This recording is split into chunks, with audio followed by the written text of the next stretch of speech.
Hello students, welcome back to my YouTube channel Mathematics Tricks by Neha. I am Neha, your mathematics teacher. बच्चों कैसे हो आप सब? I hope आप सब अच्छे होंगे। बच्चों आज की वीडियो में हम क्या करेंगे, क्लास 8th का चैप्टर 9 करेंगे ICSE board super math star book का। ठीक है, डायरेक्ट एंड इनवर्स वेरिएशन। ये चैप्टर शुरू करने से पहले मैं आपको एक बात क्लियर कर दूं कि हमने सेकंड टर्म के चैप्टर स्टार्ट किए हुए थे, जिसमें हमने सेकंड चैप्टर भी कर लिया, थर्ड भी कर लिया, 12 भी कर लिया और 22 भी कर लिया। ठीक है, आज हम 9th चैप्टर स्टार्ट करने लगे हैं।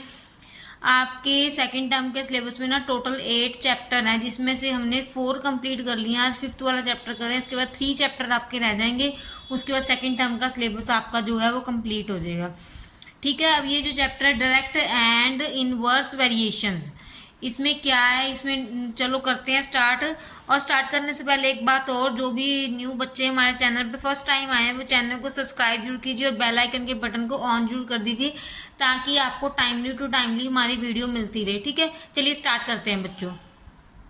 ठीक है, चलो बच्चों स्टार्ट करते हैं। डायरेक्ट एंड इनवर्स वेरिएशन होता क्या है? डायरेक्ट एंड इनवर्स वेरिएशन चलो बुक पे देखते हैं। हमारे ना बुक पे एग्जांपल्स दी हुई हैं, एग्जांपल्स लेके हम करते हैं। इसमें क्या है, जैसे हम लेते हैं, सपोज करो इसमें हमने एक्स एंड वाई ले लिया। ठीक है, ठीक है, एक्स एंड वाई जैसे ले लिया, एक वैल्यू एक्स ले ली, एक वाई ले ली। ठीक है, इसको सॉल्व करना हमने। बच्चों जैसे डायरेक्ट क्या है, जहाँ पे एक चीज़ अगर एक्स इंक्रीज हो रहा है तो दूसरी चीज़ भी इंक्रीज होती है एक के साथ। जैसे दूसरी भी इंक्रीज होगी तो वो क्या होगा, डायरेक्ट होगा। ठीक है, दूसरी इंक्रीज होगी, मैं यहाँ पे ऐसे ही लिख रही हूँ, इंक्रीज होगी, वो क्या होगी, डायरेक्ट वेरिएशन होगी। ठीक है, क्लियर है सबको? क्या कह रहा है डायरेक्ट वेरिएशंस में, जहाँ पे एक चीज़ जैसे एक्स एंड वाई उन्होंने बोला है कि बहुत सारा डायरेक्ट वेरिएशन, अगर हम दोनों को, अगर एक्स हमारे पास इंक्रीज हो रहा है देन वाई भी इंक्रीज होगा, तो दोनों की जो रिमेन्स हैं वो इंक्रीज होंगी, तो डायरेक्ट वेरिएशन होगा। जैसे आपकी बुक में एग्जाम्पल्स दी हुए, देखो उन्होंने बोला if the number of mangoes in a bag increase the weight of low the bag also increase. अब उन्होंने बोला, ठीक है, फर्स्ट एग्जांपल जैसे लेके चलते हैं हम। उन्होंने बोला कि if the number of mangoes in a bag increase. ठीक है, अब हम मैंगोज को एक्स ले लेते हैं, बैग को चलो वेट को वाई ले लेते हैं। ठीक है, अब देखो अगर नंबर ऑफ मैंगोज इंक्रीज हो रहे हैं तो वेट तो बैग का इंक्रीज होगा ही होगा। दोनों चीज़ें इंक्रीज हो रही है तो वो क्या होगा, डायरेक्ट वेरिएशन होगी। ठीक है, क्लियर है सबको? जैसे मान लो एक एग्जाम्पल लेके चलते हैं, देखिए ये मैंगोज है, एक को एक्स लिया, दूसरी को वाइज ले लिया। ठीक है, सपोज करो एक्स जो मैंगो है, वाई जो है वो वेट है या जो भी। ठीक है, अगर मैंगो इंक्रीज करेंगे, अब आप एक एग्जांपल लेके देखो, आपके पास एक पॉलीथीन है। ठीक है, पॉलीथीन है, आपने उसमें जित मैंगो डाले, 2 मैंगो डाले, पॉलीथीन का वेट 2 मैंगो के अकॉर्डिंग बन गया। आपने उसमें अब 2 और डाल दिए, 4 मैंगो हो गए। 4 मैंगो मतलब कि मैंगो इंक्रीज हुए तो पॉलीथीन का वेट भी इंक्रीज हुआ। दैट मीन ये क्या है, डायरेक्ट वेरिएशन। ठीक है, और भी एग्जाम्पल्स हैं, हम उसके साथ क्लियर करते हैं। जैसे सेकंड एग्जांपल दी गई है, more the area of parking load the more will be a number of the cars that can be parked in it. उन्होंने बोला कि जैसे एरिया जितना पार्किंग का बड़ा होगा तो कार उतनी ज़्यादा होगी। अब जैसे उन्होंने बोल दिया कि जैसे कार जैसे पार्किंग है, ठीक है, कार की जो पार्किंग है जितनी ज़्यादा इंक्रीज होगी तो उसकी क्या, कार्स जितनी ज़्यादा आएंगी उसमें वो उतनी ज़्यादा इंक्रीज हो जाएंगी। ठीक है, उन्होंने बोला तो ये भी डायरेक्ट वेरिएशन हो गया। अब थर्ड उन्होंने बोला an increase in the number of student in A hostel result and increase in the daily consumption of food. अब उन्होंने बोला कि जितने स्टूडेंट हॉस्टल में इंक्रीज होंगे तो फूड ज़्यादा लगेगा, कंजम्पशन ज़्यादा होगी ना, उन्होंने बोला, तो ये भी डायरेक्ट वेरिएशन है। ठीक है, ये variation is called direct variation होता है। जैसे एक चीज़ इंक्रीज हो रही है दूसरी भी इंक्रीज हो रही है तो वो डायरेक्ट वेरिएशन ही होता है। ठीक है, क्लियर है सबको? जैसे एक और एग्जांपल लेके चलते हैं, मैं आपको समझाती हूँ। आप सपोज करो कोई भी एग्जांपल ले लेते हैं। ठीक है, हम एक एग्जांपल देखते हैं, बुक में कोई भी लेके चलते हैं। सपोज चलो मैं अपनी तरफ से बताती हूँ, जैसे एक हॉस्टल की ले लेते हैं। ठीक है, अब जैसे एक हॉस्टल में नंबर ऑफ स्टूडेंट्स कितने हैं, जैसे हमने अभी थर्ड एग्जांपल पढ़ी थी ना हॉस्टल वाली, इंक्रीज कर रहे हैं तो ये लेते हैं। जैसे नंबर ऑफ स्टूडेंट्स कितने हैं, नंबर ऑफ स्टूडेंट्स को हम एक्स ले लेते हैं, ठीक है। फूड हम ले लेते हैं कंजम्पशन को वाई, ठीक है। अब आपको जैसे दिए कि उन्होंने बोला कि नंबर ऑफ स्टूडेंट्स जैसे 100 हैं स्कूल में, एक हॉस्टल में नंबर ऑफ स्टूडेंट्स 100 हैं। जैसे फूड कंजप्शन, जैसे यहाँ पे राइस ले लेते हैं हम, राइस ले लेते हैं हम, हमारे पास लग रहे हैं तो 50 kg, ठीक है। स्टूडेंट्स 100 थे तो राइस 50 kg लग रहा है। अब स्टूडेंट्स जैसे हमारे पास 200 हो गए तो इंक्रीज हो गए तो 100 kg राइस लग रहे हैं, ठीक है। ये इसको ले लेते हैं हम x1, इसको ले लेते हैं x2, ठीक है। ये राइस को हमने y ले तो this is y1, this is y2, ठीक है। क्लियर है सबको। अब जैसे उन्होंने बोला कि नंबर ऑफ स्टूडेंट्स जैसे 100 थे, राइस लगे 50 kg, नंबर ऑफ स्टूडेंट्स 200 हो गए, राइस हो गए 100 kg। अब हमने ये 100 kg ले लिए, बट आपको पूछा जाएगा कि बताओ कितने राइस लगे। ऐसे क्वेश्चन बन के आएंगे कि आपने इसकी y2 फाइंड करनी है। देन हम कैसे फॉर्मूला लगाएंगे, x1 over y1 is equal to x2 over y2। Then x1 क्या है हमारे पास 100 है, ये फाइंड करना है। y1 हमारे पास क्या है 50 है, x2 200 है, देन y2 फाइंड करना है। क्रॉस मल्टीप्लाई कर देंगे, 100 multiply over y2, then 200 multiply 50, then 100, then y2 बन गया 200 मल्टीप्लाई 50 ओवर 100, 0 से 0 कट हो गया, 5 2 ज़ा 10। तो ये हमारे पास क्या आ गया बच्चों, ठीक है। ये हमारे पास 100 आ गया, दैट मीन्स y2 क्या आ गया 100 kg, ठीक है। ऐसे सॉल्व करना आपने, समझ आया क्वेश्चन को। मैंने यहाँ पे क्रॉस मल्टीप्लाई किया, आप क्रॉस मल्टी करने से पहले आप यहाँ पे भी डायरेक्ट कट कर लो, जो भी कर लो, मतलब कि y2 फाइंड करना है। ऐसे ही हमारे एक्सरसाइज में ऐसे टाइप के क्वेश्चन आएंगे। चलिए अब एक्सरसाइज स्टार्ट करते हैं हम। वेरिएशन के लिए फॉर्मूला था इनवर्स 9.2 में लगेगा, उसके और फॉर्मूलाज हम पहले डायरेक्ट करते हैं। अब एक्सरसाइज 9.1 स्टार्ट करते हैं। 9.1 में उन्होंने बोला है which of the following are in a direct variation, ठीक है। एग्जाम्पल जैसे 9.1 की हम लेके चलते हैं, यहाँ पे एक्सरसाइज ले लेते हैं हम 9.1। 9.1 का फर्स्ट आपके सिलेबस में क्वेश्चन कौन से हैं, फर्स्ट क्वेश्चन है, देन 4 5 6 7 8 एंड 12। ये क्वेश्चन आपके सिलेबस में है। देखते हैं आज के लेक्चर में हम सारे करते हैं कि हाफ करते हैं, ठीक है। जितने भी करेंगे फिर बाकी नेक्स्ट लेक्चर में कर लेंगे। आई होप कि अगर सारे ही कर लें तो अच्छी बात है, लेकिन वीडियो ज़्यादा लेक्चर लंबा हो जाता है तो फिर इसकी वजह से हम देखते हैं, शायद देखते हैं, स्टार्ट करते हैं चलो पहले, ठीक है। 9.1 एक्सरसाइज का which of the following are in direct variation. इसका फर्स्ट क्वेश्चन के कितने पार्ट्स हैं, फर्स्ट क्वेश्चन के हमारे पास है 10th पार्ट है। चलो स्टार्ट करते हैं, ठीक है। ठीक है, जैसे दोनों क्वांटिटी डायरेक्ट इंक्रीज हो रही है तो वो डायरेक्ट है, दोनों का क्वांटिटी इंक्रीज हो रही है तो वो इनडायरेक्ट है। बस यही देखना है इनमें, ठीक है। उन्होंने बोला money deposit in the bank and the interest earned on it, ठीक है। अब इसमें क्या है कि जैसे आप मनी जितनी ज़्यादा डिपॉजिट करोगे इंटरेस्ट उतना ज़्यादा होगा। इंक्रीज हो रही है दोनों चीज़ें, मतलब कि उन्होंने बोला कि जैसे मनी डिपॉजिट की हमने, ठीक है, इंक्रीज हो रही है दोनों क्वांटिटी, तो क्या आ गया डायरेक्ट है, बोथ इंक्रीज। सेकंड पार्ट है number of articles and there cost. जितने ज़्यादा आर्टिकल्स होंगे उतनी ज़्यादा कॉस्ट होगी। अब आप सपोज करो, अब आप शॉपिंग करने जा रहे हो, आपने एक सूट लिया उसका 500 है, तो फिर अगर आपने 2 सूट ले लिए वो हमारे पास 1000 के बन गए। जैसे जैसे आप अपनी शॉपिंग इंक्रीज करोगे तो मनी भी तो इंक्रीज होती जाएगी ना, वैसे वैसे कॉस्ट इंक्रीज होती जाएगी। अब तो इंक्रीज हो रही है दोनों, तो दोनों की इंक्रीज हो रही, तो क्या आ गया डायरेक्ट वेरिएशन आ गया, ठीक है। देन थर्ड देखो number of works and the time taken to complete a work. अब सपोज करो आपके पास यहाँ पे वर्कर्स लगे हुए हैं, 4 मैन लगे हुए हैं, वो 2 days में वर्क हम ख़त्म कर रहे हैं। अब अगर आप 4 की जगह 10 मैन कर दो तो वो 1 day में कर रहे हैं, सपोज करो 1 day में कर रहे हैं, तो अगर मैन इंक्रीज हुए दिन भी इंक्रीज हुए, ठीक है। अब ये देखो मैन इंक्रीज हुए तो दिन तो डिक्रीज हो गए, ये चीज़ इंक्रीज हुई ये डिक्रीज होएगी, तो ये चीज़ तो हमारे पास क्या आ गई, इनडायरेक्ट आ गई ना, इनडायरेक्ट आ गया, ठीक है। फोर्थ पार्ट हमारे पास अब क्या गिवन है, distance travels or time taken at constant speed, ठीक है।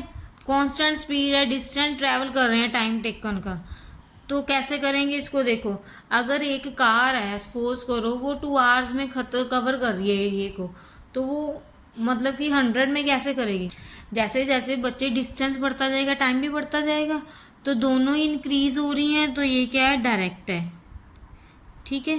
ये भी डायरेक्ट वेरिएशन है। फिफ्थ पार्ट करते हैं, नेक्स्ट पार्ट हमारे पास फिफ्थ पार्ट गिवन है, speed of the car and the same time taken to cover a given distance. उन्होंने बोला है कि speed of the time car T taken of the cover at the given distance. अब suppose करो आप suppose कर लो आपके कार की स्पीड है 50 किलोमीटर पर आवर, आपको 1 आवर लग रहा है, ठीक है। अगर आप स्पीड इंक्रीज करोगे, आप 80 किलोमीटर पर आवर कर दो, ठीक है, तो आपको 45 मिनट्स लग रहे हैं, ठीक है। 45 मिनट टाइम कितना लगेगा, ठीक है। अगर ये इंक्रीज हो रही है टाइम डिक्रीज हो रहा है ना, तो ये क्या है, इनडायरेक्ट है, ठीक है। क्लियर है सबको। नेक्स्ट 6 पार्ट है area of land and it's cost, ठीक है। समझ आ रही है बच्चों क्या इनडायरेक्ट है क्या डायरेक्ट है, बस यही हमें समझना है कि कौन सी चीज़ डायरेक्ट है कौन सी इनडायरेक्ट है। अब देखो area of land at its cost, अब ये तो कॉमन सेंस की बात है, जितनी ज़्यादा आप प्रॉपर्टी लोगे, सपोज कर लो आप 50 गज ले रहे हो, उसकी है 5 लाख रुपीज़, ठीक है, कॉस्ट। उसके बाद आपने 10 मतलब कि 100 गज ले ली, ठीक है, 50 गज ली थी फिर 100 गज ले ली, अब उसकी कॉस्ट 10 लाख होगी। जैसे ही प्रॉपर्टी इंक्रीज हो रही है, एरिया इंक्रीज हो रहा है, कॉस्ट भी इंक्रीज हो रही है, दोनों चीज़ें इंक्रीज हो रही हैं, तो ये क्या है, डायरेक्ट, ठीक है। नेक्स्ट हमारे पास 7th पार्ट है, जैसे distance travelled by a taxi and the fair charge, ठीक है। अब उन्होंने बोला कि डिस्टेंस ट्रेवल करने पे टैक्सी का फेयर चार्ज है। अब जैसे डिस्टेंस बढ़ेगा टैक्सी का तो चार्ज भी तो बढ़ेगा ही बढ़ेगा, तो दोनों चीज़ें इंक्रीज हो रही हैं, तो ये क्या है, डायरेक्ट वेरिएशंस, ठीक है। नेक्स्ट है हमारे पास 8th part, number of taps to use fill a container and time required to fill it. अब उन्होंने बोला है कि एक कंटेनर को भरने में, ठीक है, उन्होंने बोला है कि fill a container the time required to fill it. अब सपोज करो आप एक कंटेनर को 5 टैप से भर रहे हो, 5 टैप को भरने में जैसे 5 टैप्स हैं, अब उसको करने में 1 आवर लग रहा है, एक कंटेनर की 5 टैप्स हैं। अब 10 टैप से कंटेनर को भरोगे तो टाइम क्या होएगा, 30 मिनट्स लग रहे हैं। ये चीज़ इंक्रीज हो रही है, ये चीज़ डिक्रीज हो रही है, दैट मीन्स इनडायरेक्ट है। एक चीज़ इंक्रीज हुई दूसरी डिक्रीज हुई, दैट मीन्स इनडायरेक्ट है, ये तो इनडायरेक्ट हो गया ना। अब आपने समझना क्या है बच्चे, अगर दोनों चीज़ें इंक्रीज हो रही हैं ना तो डायरेक्ट वेरिएशन है। अगर एक चीज़ इंक्रीज हो रही है दूसरी डिक्रीज हो रही है, या दूसरी इंक्रीज हो रही है फर्स्ट वाली डिक्रीज हो रही है, तो वो क्या है, इनडायरेक्ट वेरिएशन है। बस आपने यही समझना है, यही आपके क्वेश्चंस में, ठीक है। इनवर्स वाला हम नेक्स्ट में करेंगे, नेक्स्ट एक्सरसाइज में, ठीक है। अब 9th पार्ट देखते हैं, number of students and the fees collected by the school. अब जैसे बच्चे बढ़ेंगे फीस बढ़ेगी। एक स्कूल में सपोज करो 100 बच्चे हैं, एक बच्चे की फीस 1000 रुपीज़ है। अब बच्चे 200 हो गए, फीस तो 1000 ही है, कॉस्ट तो बढ़ गई स्कूल की, तो ये तो डायरेक्ट हो गया ना, फीस बच्चे इंक्रीज होंगे तो फीस भी इंक्रीज होगी, ठीक है, ये डायरेक्ट वेरिएशन हो गया। देन 10th क्या है, GST and selling price of the commodity. जितना सेलिंग प्राइस होगा उतनी जीएसटी लगेगी। आपकी जैसे सेल्स परचेज पे जीएसटी लगती है, टैक्स लगते हैं, जितनी ज़्यादा आपकी इनकम होती है उसके हिसाब से जीएसटी लगेगी। अब सपोज करो आपने एक चीज़ ली है 1000 की, उस पर 5% जीएसटी लग रहा है। अब वही चीज़ आपने 2000 की ली, जीएसटी तो 5% ही लग रहा है, बट कॉस्ट तो ज़्यादा कट हो रही है, तो ये क्या है, डायरेक्ट वेरिएशन ही, ठीक है। ये समझ आ गया बच्चों, ये था आपका first question, direct indirect variation. ठीक है, अब करते हैं फोर्थ क्वेश्चन। फोर्थ क्वेश्चन इसके पास गिवन है हमारे पास 4 to 8 क्वेश्चन है। फोर्थ क्वेश्चन करते हैं, ठीक है, स्टार्ट। फोर्थ क्वेश्चन क्या है? Asha purchase 7 notebooks for ₹91। How much will she have to pay for 13 such notebooks? ठीक है, यहाँ पे दो चीज़ें गिवन है, दो क्वांटिटी गिवन है, एक नंबर ऑफ नोटबुक्स, एक कॉस्ट, दो चीज़ें गिवन है। तो अपने बच्चे इसमें ना यही बना रहे हैं हमेशा, ठीक है, number of notebooks then cost of notebooks. Number of notebooks को एक्स ले लेते हैं, कॉस्ट ऑफ नोटबुक्स को वाई ले लेते हैं, राइट। यहाँ पे बॉक्स बनाना है हमने, ठीक है, यहाँ पे आप बना दो एक बॉक्स, ऐसे बन गया बॉक्स, ठीक है। सेंटर में लाइन लगानी है, लगा दो, ठीक है, ये आपका बॉक्स बन गया। अगर 7 नोटबुक्स हैं, नंबर ऑफ नोटबुक्स 7 है, तो कॉस्ट कितनी है? 91 की। यहाँ पे रुपीज़ लिख देते हैं 91, ठीक है। ये x1, ये y1। देन उन्होंने बोला है कि अगर हमें we have to share 13 notebooks लेंगे अगर हम, तो कितने रुपीज़ की पड़ेगी, ये फाइंड करना है हमें, ठीक है। स्टेटमेंट समझ आई? स्टेटमेंट क्या कह रही है? How Asha purchase 7 notebooks for ₹91, how much will she have to pay for 13 such notebooks, ठीक है। उन्होंने बोला है कि अगर उसने 13 नोटबुक्स ली तो कितने पैसे लगेंगे, ये फाइंड करना है। ये हमारे पास x1 है, ये x2 हो गया, ये y1 है, y2 हमें फाइंड करना है। यहाँ पे लिख दो अब, this is the direct variation.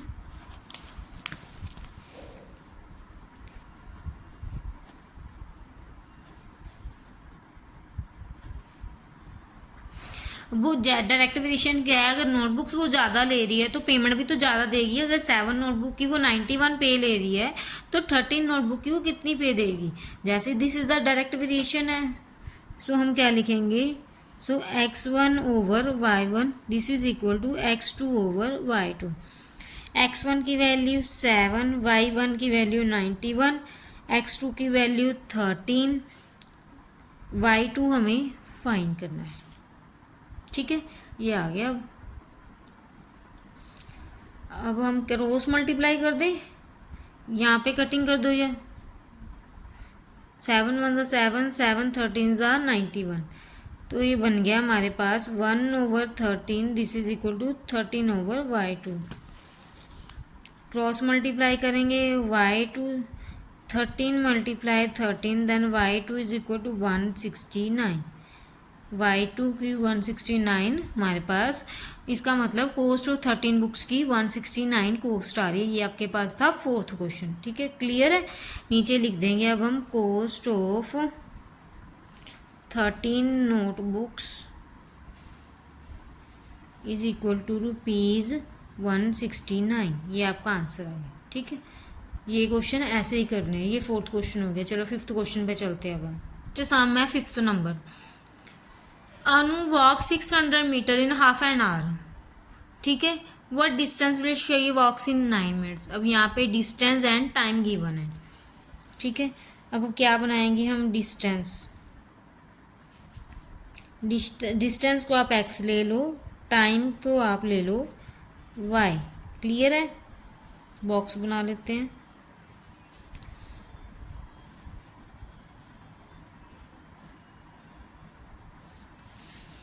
ठीक है। उन्होंने बोला है कि अगर 600 मीटर जा रही है तो हाफ एंड आवर लग रहा है, ठीक है। Then what will distance she walk in 9 minutes, मतलब कि 9 मिनट में कितना मिनट्स लग रहा है। तो 1 आवर में कितने होते हैं बच्चे? 1 आवर में 16 मिनट्स होते हैं। देन हाफ आवर में कितने हो गए? 30 मिनट्स। मतलब कि जो अनु है हमारे पास वो 600 मीटर में 30 मिनट्स लगाती है। This is x1, this is y1, ठीक है। देन उन्होंने बोला कि 9 मिनट्स में कितना करती है, दैट मीन्स 9 मिनट्स टाइम के, that means this is y2। ये हमें x2 जो है वो फाइंड करना है, ठीक है। हमें जो है x2 फाइंड करना है। ठीक है, अब लिखते हैं पहले स्टेटमेंट को।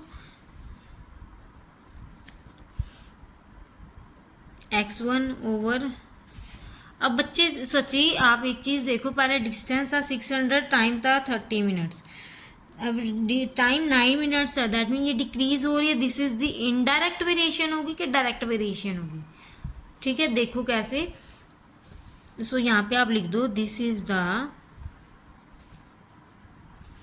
डायरेक्ट वेरिएशन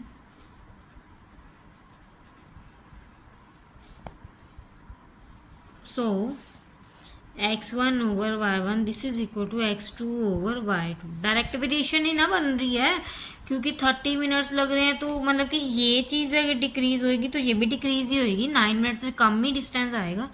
देन x1 हमारे पास 600 है, y1 हमारे पास क्या है 30, x2 इज इक्वल टू 9, ये 0 से 0 कट गया 20, क्रॉस मल्टीप्लाई करो 20 multiply 9 this is equal to x2, 180 this is equal to x2। Then x2 आ गया 180 मीटर। लास्ट में लाइन लिख दो, अनु वॉक्स 180 मीटर इन 9 मिनट्स। ठीक है, ये था आपका 5th क्वेश्चन। नेक्स्ट हमारे पास 6th क्वेश्चन है। 6th क्वेश्चन क्या कह रहा है वो सॉल्व करते हैं। 6th क्वेश्चन हमारे पास है, worker is paid ₹1,085 for 7 days, but should he be paid for 13 days। Worker, यहाँ पे रुपीज़ और डेज आ गए, यहाँ पे हम लिख देंगे पे को हम एक्स ले लेते हैं, यहाँ पे डेज लिख देते हैं, डेज को हम ले लेंगे वाई। ठीक है,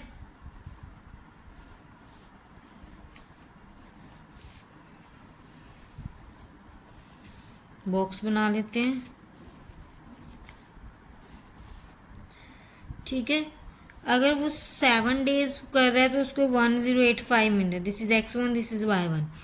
देन उन्होंने बोला कि अगर वो 13 days करेगा तो उसको कितनी मिलेगी, दैट मीन्स x2 फाइंड करना है। ये है हमारे पास, तो वही हम लिख देते हैं। पहले तो हम यहाँ पे लिखते हैं कि डायरेक्ट है कि इनडायरेक्ट है। अब जैसे अगर ज़्यादा दिन करेंगे तो पे ज़्यादा मिलेगी, इंक्रीज हो रही है, this is the direct variation, this is the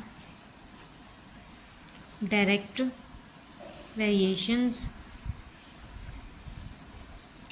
so x1 over y1 then x2 over y2। ठीक है, x1 हमारे पास है 1085, y1 है 7, देन x2 फाइंड करना है, y2 13 है। ठीक है, अब इसको कटिंग कर सकते हैं हम, 7 1 ज़ा 7, 7 5 ज़ा 35, 7 5 ज़ा 155, 155 over 1 then x2 over 13, then cross multiply करते हैं 155 ओ multiply 13 this is equal to x2। तो ये आ गया हमारे पास, x2 आ गया हमारे पास, ये आ गया हमारे पास 2105 रुपीज़। तो यहाँ पे हम लास्ट लाइन लिख देते हैं, ये लिख देती हूँ। सो क्या लिखेंगे लास्ट में, हम लास्ट में क्या लिखेंगे, worker should be paid 2015 rupees for 13 days। ठीक है, ये था बच्चों आपका 6th क्वेश्चन।